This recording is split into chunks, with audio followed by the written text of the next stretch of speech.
You can see it in your behavior too. How irritable am I? How am I responding to my partner or to my kids?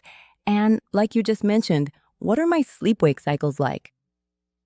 My rest at night, is it restorative? Is my sleep interrupted? Because when we have the cortisol hormone in our blood at very high levels, uh, cortisol is supposed to be a cyclical hormone. At night, it should be low, and in the morning, it reaches a higher peak around 8 a.m. But if we have an amygdala in there sending messages about what I have to do tomorrow, and then I have to do this and that and the other thing, at night it can already be there, activating, sending that message. And that adrenaline and cortisol are still affecting our bodies.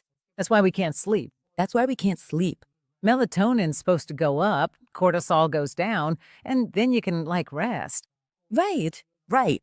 But that doesn't happen, so what do? We start taking melatonin, taking other things to be able to. Sleep and pills. Exactly.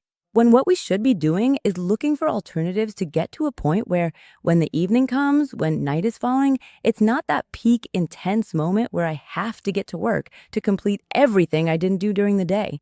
That's when I have to start winding down and start being more compassionate with myself. So that initial observation of seeing how stress manifests in me, there are people who get back pain. People, their neck. Yes, or they get gastritis, stomach irritation. And so it's about starting to understand how it manifests in you, because the way it manifests in you isn't the same as in me. Or maybe it is because we're sisters and some things might be the same for us, but it doesn't manifest the same way for everyone.